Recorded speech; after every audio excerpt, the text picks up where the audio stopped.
So we are in the middle of discussing the idea of honesty, the laws of stealing, which means the laws of honesty. How honest does God want us to be? And there are many details. And we already discussed this for 2 weeks. And it's really fascinating because you'd think, oh, well, I mean, we're honest people. Like, what's there to talk about? But as you go into the details, you really see, no, there is a lot to talk about. And the process of talking sensitizes us, meaning because we're talking about it, we more and more probably like a little more careful, a little more focused. I know I am a little more like, oh, I don't know if I'm allowed to do that. I don't know if that's will be how God would want. Anyone else saw anything over these past weeks? How they're getting more sensitized through these discussions and laws? Well, I did talk with the Aldi manager about my question. Yes, about the bags. About the bags. And what he said? She said, absolutely. If they're on that table there, those are free to grab at any time. Great. So I confirmed with the manager. Good. So we're good. That was such a good feeling. And a person could say, but wait. Yes. In essence, Danielle was being perfectly honest the whole time, because when she asked the manager said it's fine. But it's very different doing it with like, it's probably okay, to like actually talking to the manager and finding out, yes, it's completely legit. Now you're on a totally different level of honest behavior, of scrupulous care in being honest.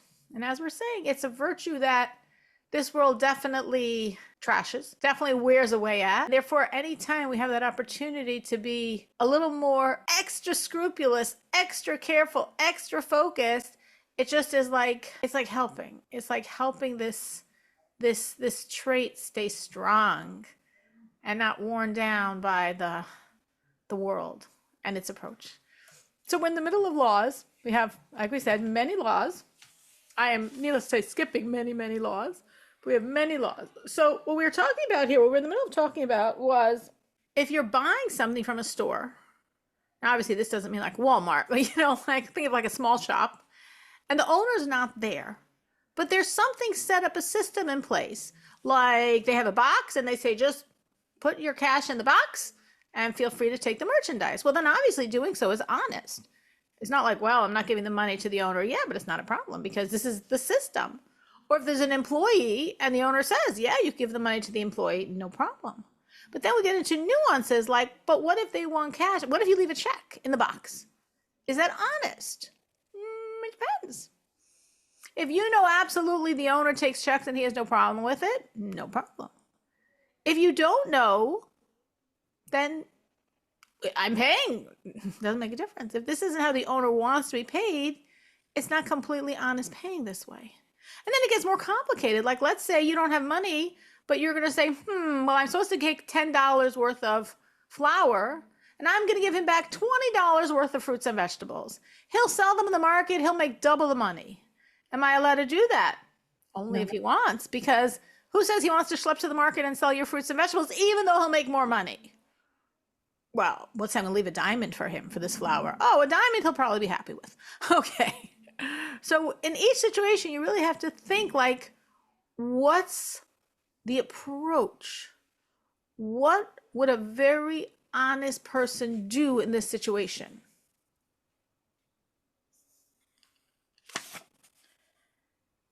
And then, and this I thought was a very fascinating point, even if what you're doing is 100% above board, honest, no problem.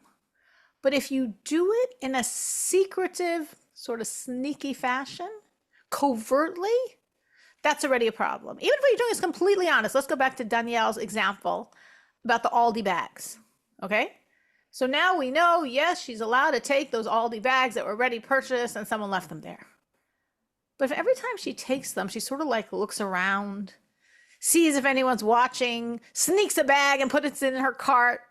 Well, now she wouldn't do that because she spoke to the manager. Well, let's say this is before she spoke to the manager. No, it's legit. She's allowed to take those bags. But the very act of behaving that way already inculcates a certain dishonesty in us.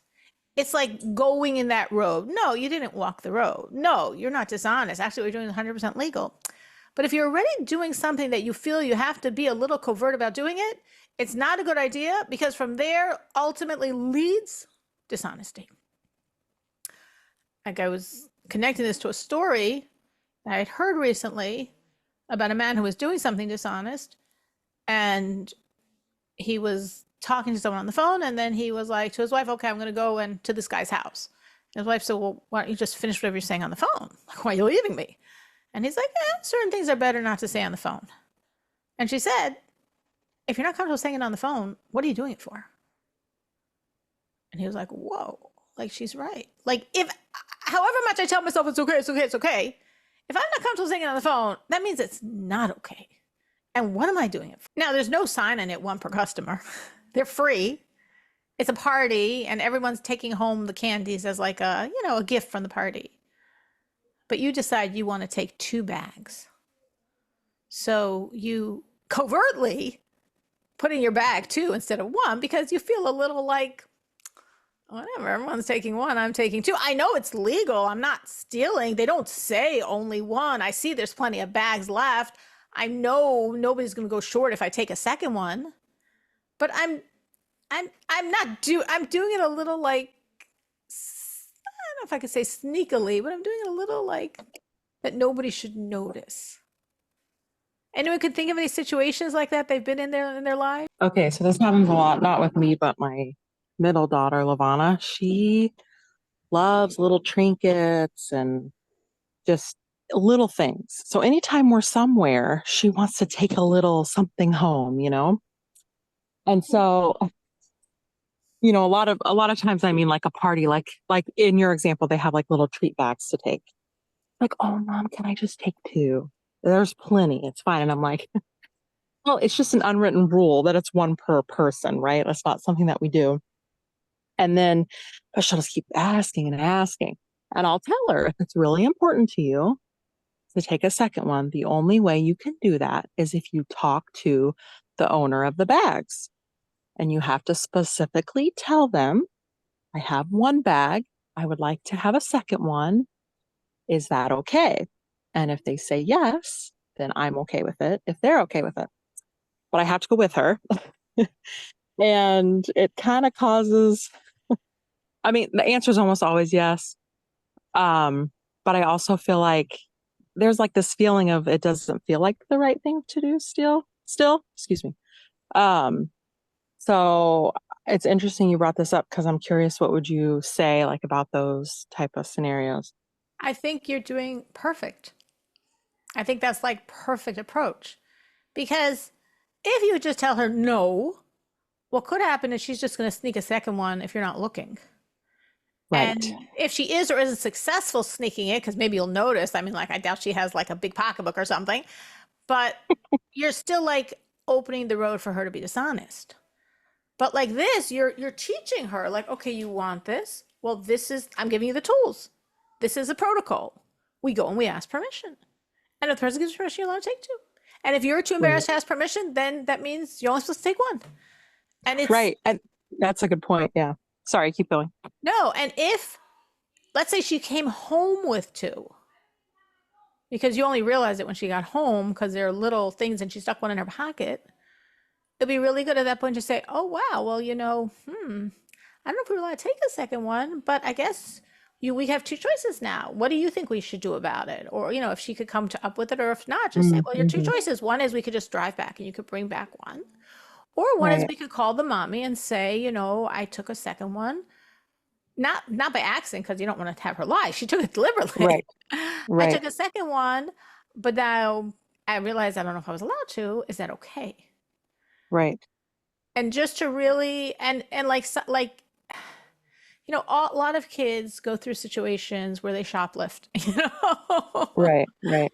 Yeah. minor things that little children want, and obviously, over my many children, it's happened once or twice. And my approach always was we go back to the store and we Right. go to the desk and we return it.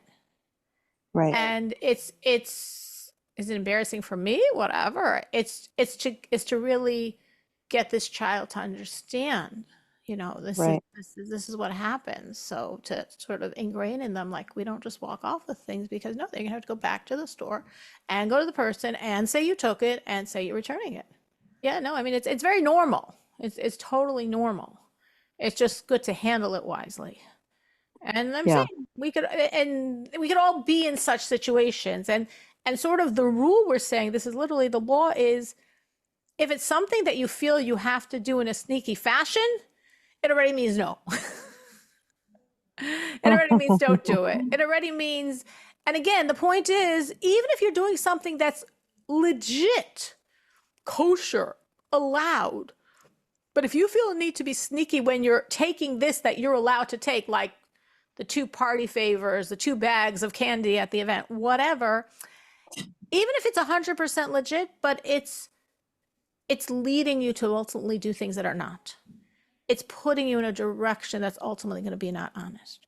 And if we see this in children, it doesn't mean like, oh my gosh, what did I do wrong? How is my child like this? It's children go through certain ages and stages where they do things like this. And it's just really important our response. And, and I think how you handle it is great. And that's that, and if you, sometimes you take something and then you're like, oh my gosh, how did I take that? I took 2, I was only supposed to take 1. Say, call up the person and say, I'm really sorry. I took a second one. Should I return it? And they'll always say no. But the very fact that you have to make that phone call really reminds you not to accidentally do that again. Yeah. Now, I I know find that mm-hmm. it's a crazy one, but a lot of times I'll be hungry when I go to the store and they'll be giving out, treats or something. And so I have to ask myself now, just take one, but I'm so hungry. But then I think, do you really need it? One will be sufficient. So just take the one. And so I have, because it would be nice to have 2, but guess what? So I learned, I just take one and it'll be sufficient.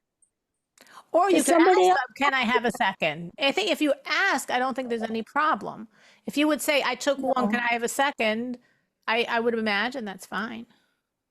I suppose, but it's more of a mind control thing is do you really need it? That's true. That's another element. I know for myself, whenever I'm at events, I always like to bring home something for my children. I think it's very nice because it sort of gives my child the message, I was thinking of you, I remembered you. I know you'd be happy that I come home with a treat. And I never eat anything anywhere, so I never feel like bad to take. But I always ask. I think I always ask, like, can I take something home for my children? And of course, the person's always gonna say, of course, please.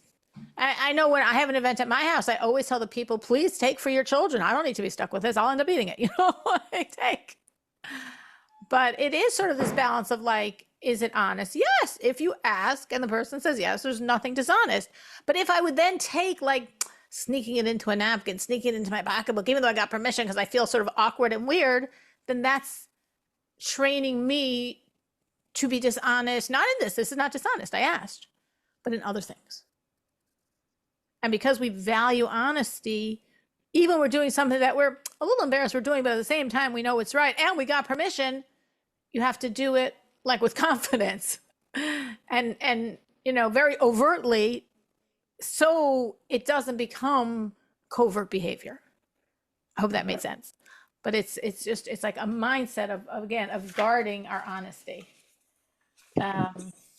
Yeah, because if someone saw you trying to do it in a sneaky way, they might think, or they might not know that you asked and think, oh, well, if she does that, then maybe it is okay. That's true too. Yeah.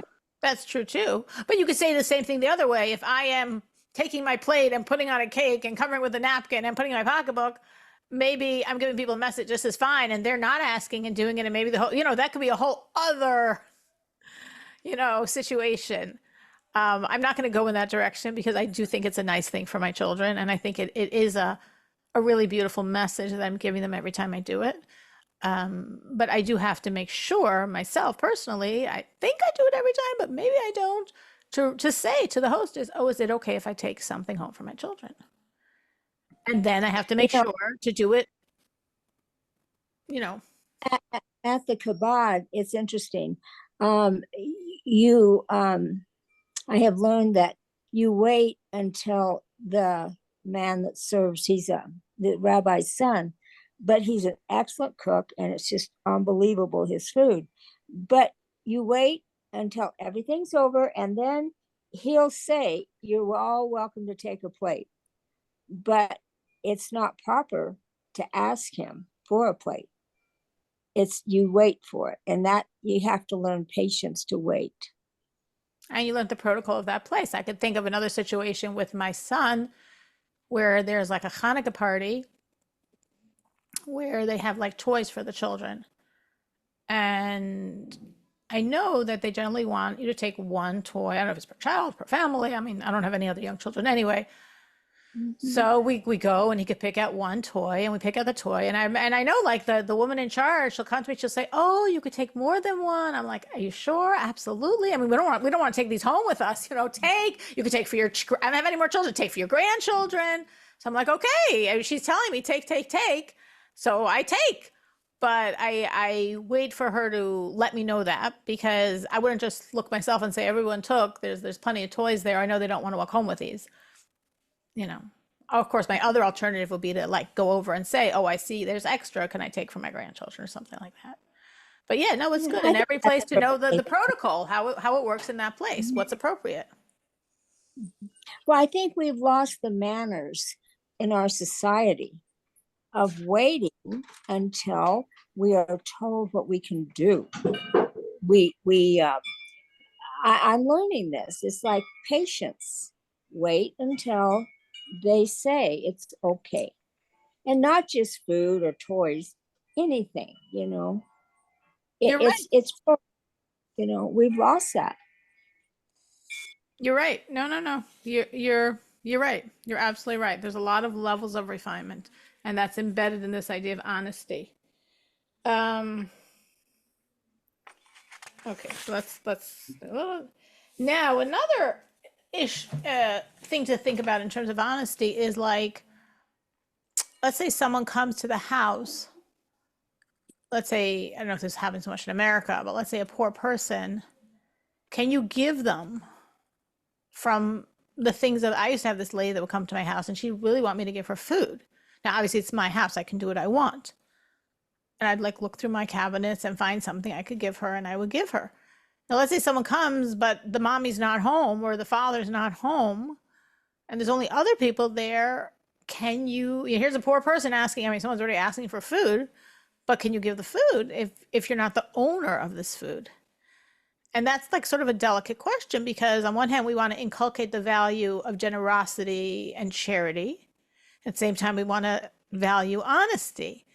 And the answer is, it really depends on what the behavior of the owner is. If like I'm saying, like I'd say a child, they know their parents. Anytime a poor person comes, they always, whatever they give them, whatever they're giving them, they give them. And that's always done, no questions, no this, no that. Then they know that that's how their parents would want them to behave. And then they could do the same, even without explicit permission. But if it's not that clear, if it's like, well, sometimes they do and sometimes they don't, then even in that case where, of course, we want to give charity, and of course, if someone is hungry and asking for food, you want to give them food. But if you're not the owner of the food, you can't give it. So it's just like, again, maybe not such an example for most people in their lives, but really just showing this concept of, these balancing honesty with generosity, or maybe more in our world or some people's worlds, this whole concept of like, if you absolutely know what the owner would say, you could do it. So I had this very recently, actually, it was probably within the last week. My son, now none of the people here is young, and my son's like 18 and my daughter's like 23, but just, it still continues. My son wanted to use my daughter's skateboard. She was not home. He tried to reach her. They both have cell phones, and she didn't answer her cell phone. So he said to me, "So you think I could just take it?" I'm like, "How could you just take it? It's not yours." He's like, "Well, I know she would let me." I was like, well, what do you think I should have said to him? He wants to use the cell phone, the skateboard. He has borrowed it in the past. She's not answering her phone. He's antsy and wants to leave now. What should I have told him? I think you should have told him to use it, because basically, if she's let him use it in the past, chances are she won't mind. Okay. Any other thoughts on that one? This is very realistic. It literally happened, like, I'm sure within the last 7 days. You can't without permission. You have to have permission if it's not yours. Okay. Anyone else? Rob and Carrie, any other voices on this? Wait a second.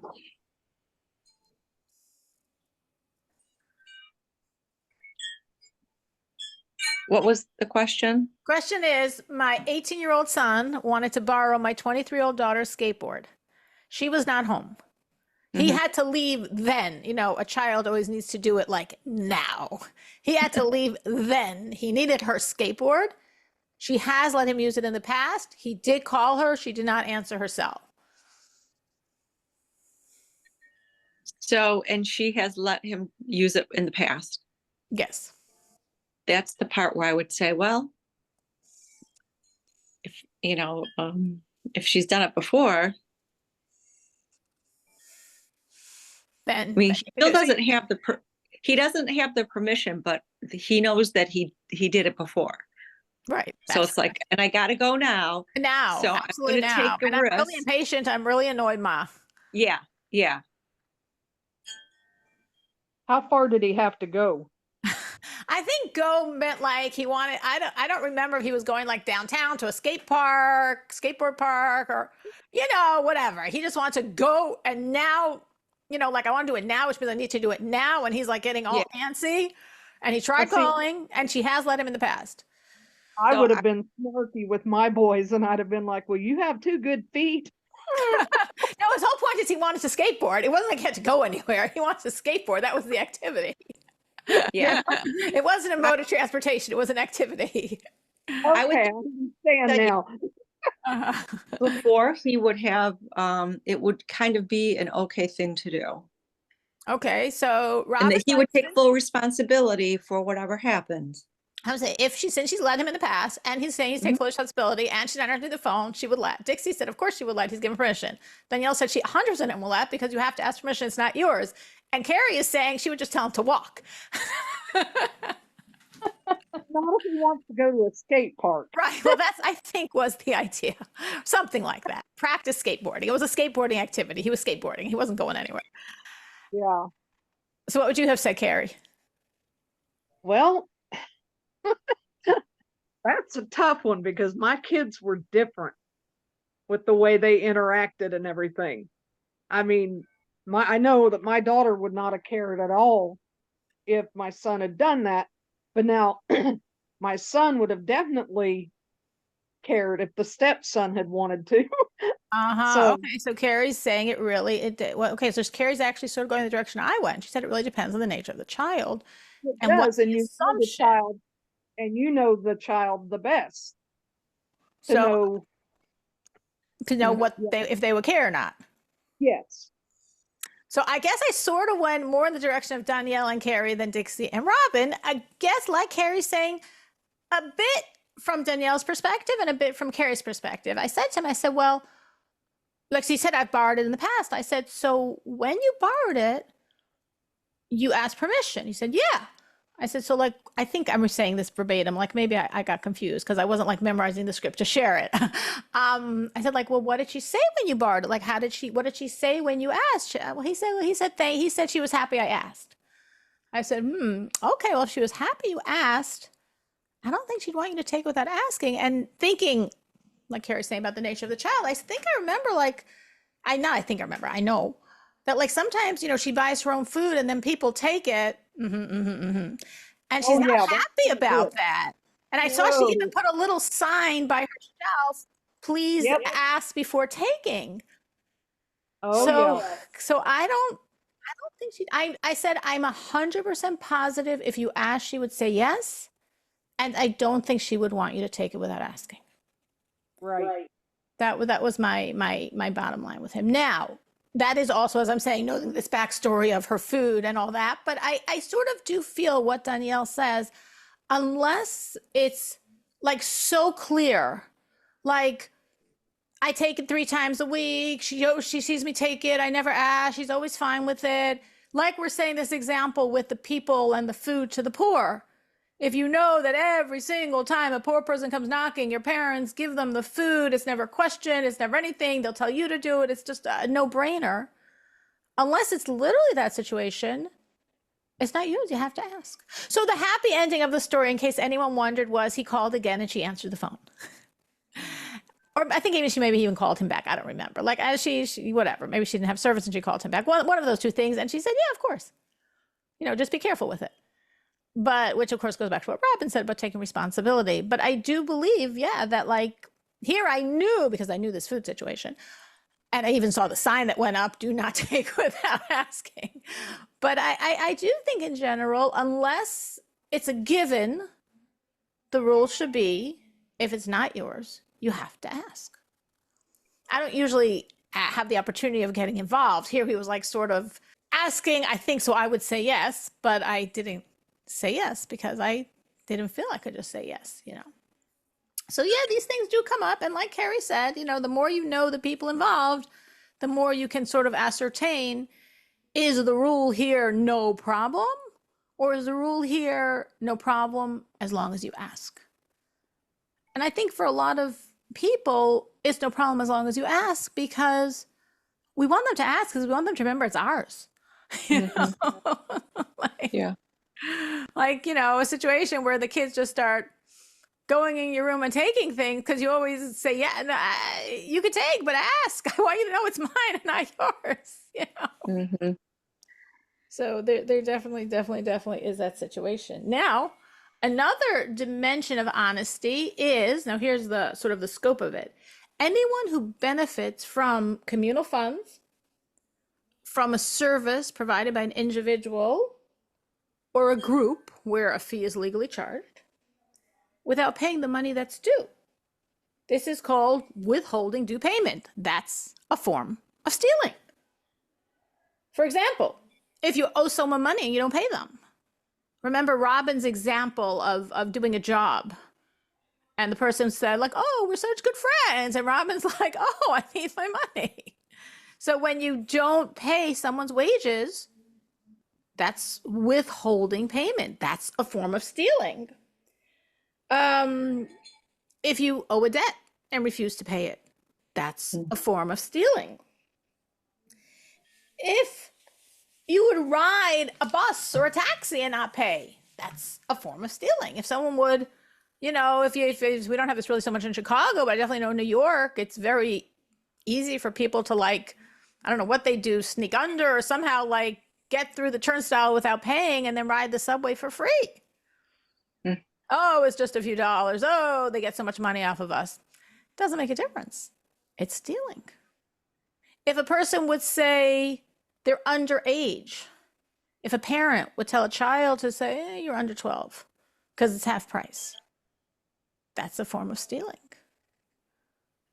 Or conversely, if a person would say they're older than a certain age, because if we're under a certain age, we have to pay an extra fee, like on the airplane. So if we're over a certain age, it's a regular price. These things, again, they sound very simple, but in real life times, not virtually in the real world, sometimes these things get very tricky. Very, very, very tricky. Natanya, we're so happy you joined us. We're so happy you joined us. This concept of the underage or the overage, anyone remember being in these type of situations where you're told or you felt if you say you're younger, it'll be cheaper, or if you say you're older, you'll be allowed in, and if you're younger, you're not allowed in?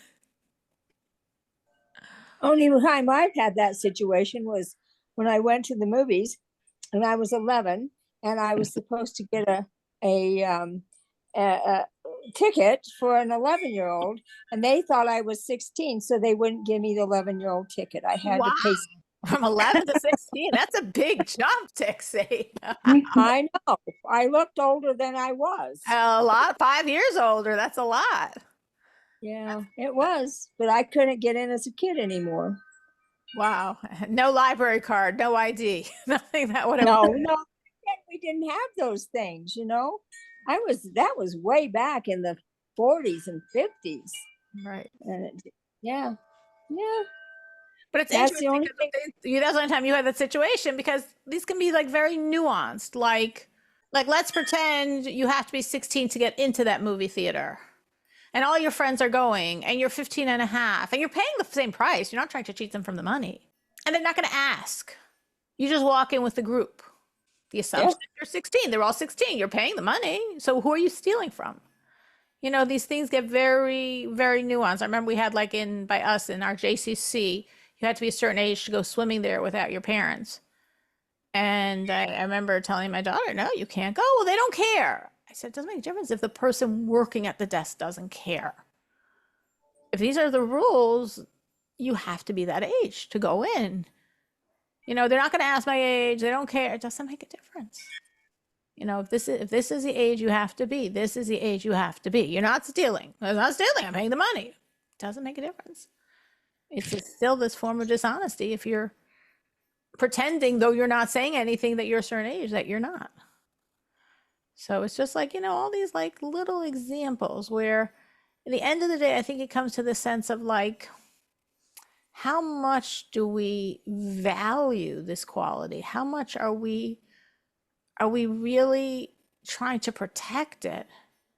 Because again, there's so many situations in our world where it gets trashed. And again, so many like, not stealing, or the people at the desk know, they don't care, or, you know, like Danielle with the bag. I mean, I think it's okay. I mean, no one's going to tell me anything. I mean, it's just a bag, you know, and all these little details. And then we start being more casual and something else, then something else, and then something else. So it's like, if this is something we value and if something we want our children to value, it's really focusing on it. It's really prioritizing it. Now, the punishment, if there was a court that enforced the Noahide laws, the punishment for any, you know, breaking of the Noahide laws is generally, in most situations, capital punishment. It's like God is saying, these are the rules. And if you know, why are you in my world if you're not upholding how I want the world to be?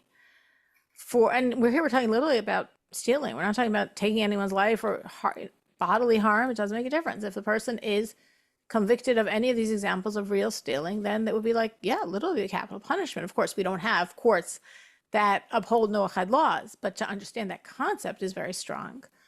Now, for a minor, if a minor was caught stealing, the minor is not given capital punishment.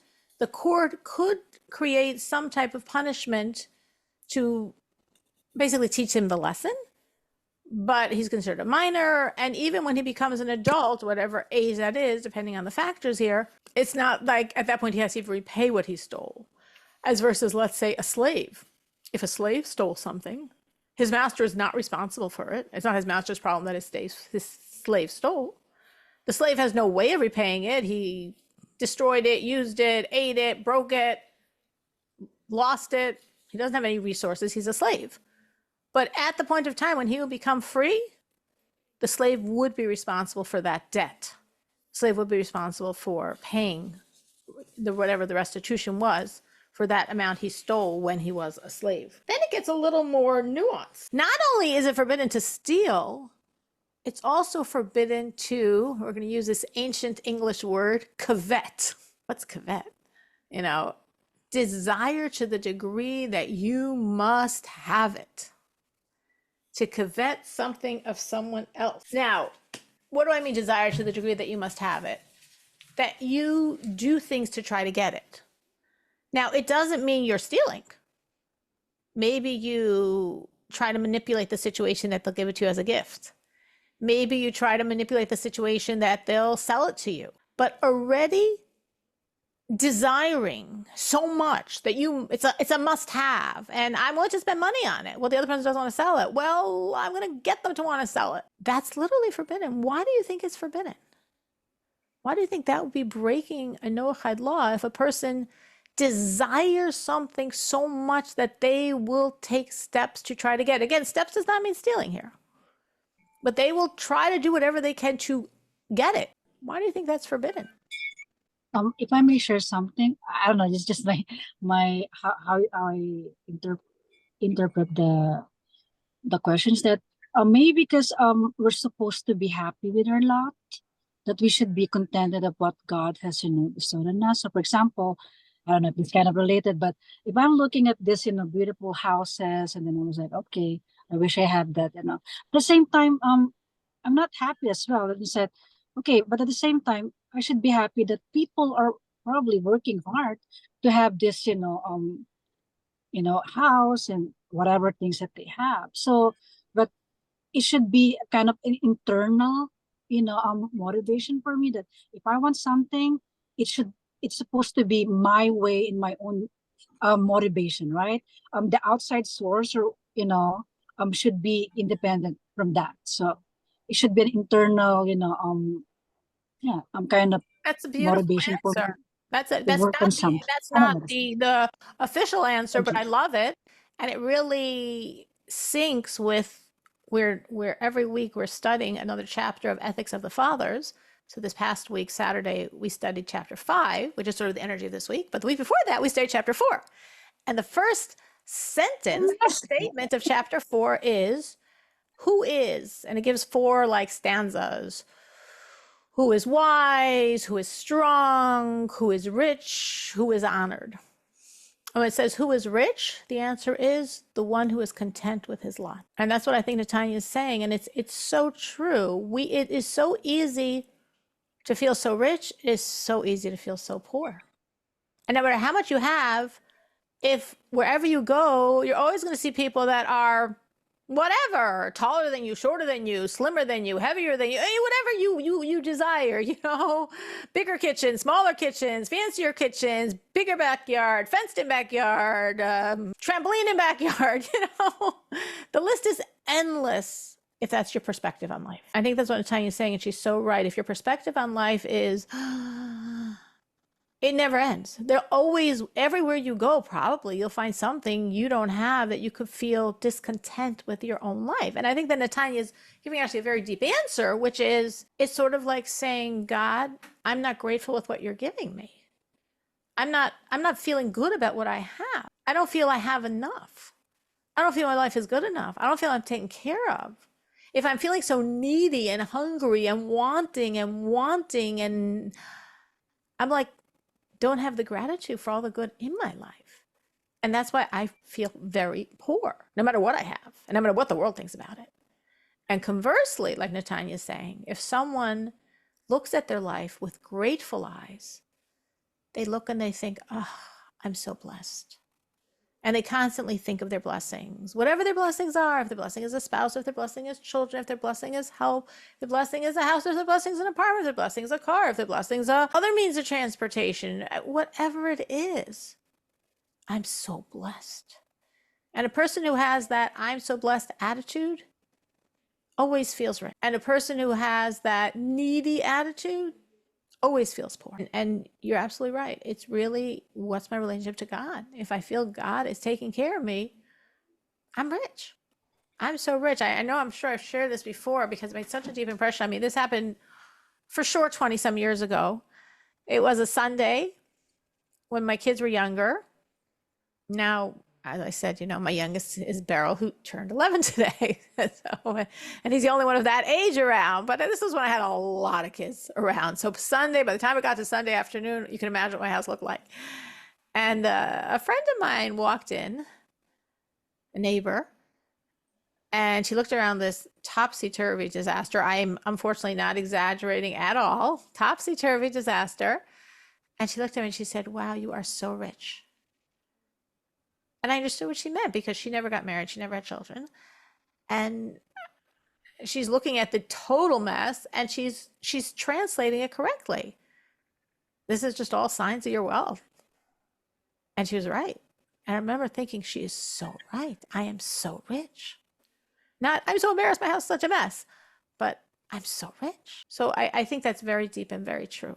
And it's a wonderful thing for all of us to work on, which is irrelevant of how big or small your house is, or if you do have a car or not, or if you do have a spouse or you do have children. Any of these things are irrelevant. It's not what you have, it's your attitude. And if your attitude is gratitude, no matter what you have or don't have, you feel rich.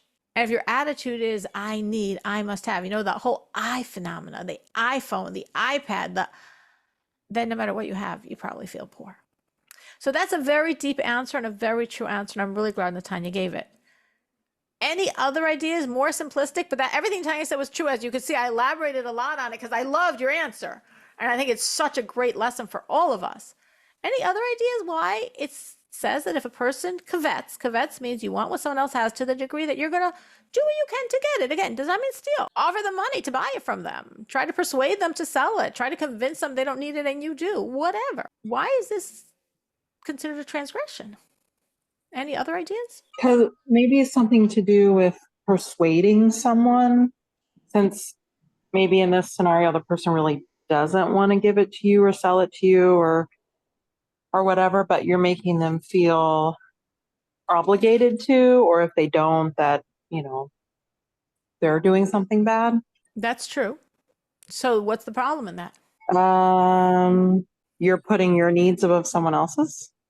Okay. It could be that you're putting your needs in front of someone else's. It could be like Danielle saying, you're going to, because you want it so much, you're going to make someone else feel guilty. You're going to manipulate the situation, manipulate them, put pressure on them, make them feel uncomfortable. You don't really need it. You have 3, you have another one. This color looks so good on me. It sounds like it's not such a good color for you. You never wear it. I have so many needs.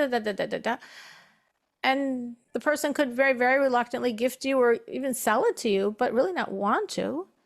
So you're sort of pressuring a person to do what you want instead of what they want.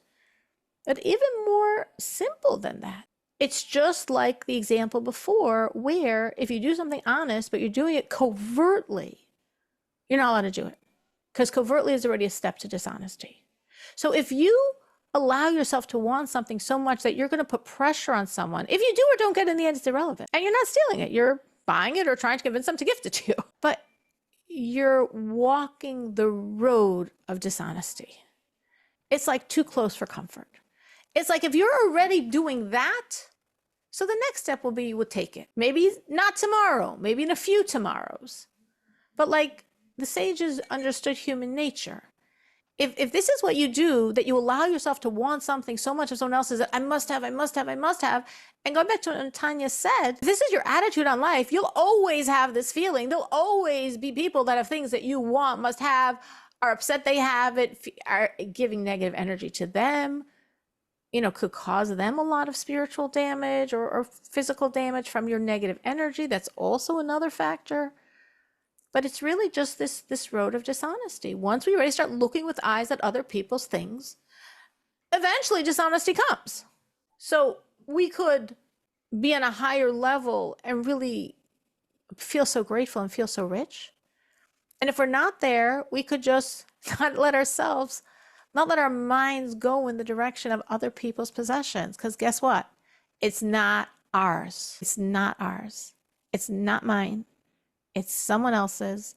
And just looking and thinking and wanting already is way too close to dishonesty. Just like if a man allowed himself to look at other women, he's never going to do anything. Yeah, but if you're looking at other women and you're thinking, oh, she looks really attractive. Oh, she's maybe not today, maybe tomorrow, maybe in a few tomorrows, but something really unfortunate could happen if this is a direction you let your mind wander. So similarly, if you let your mind wander into other people's possessions, today you might not become a casualty of it, but eventually you will.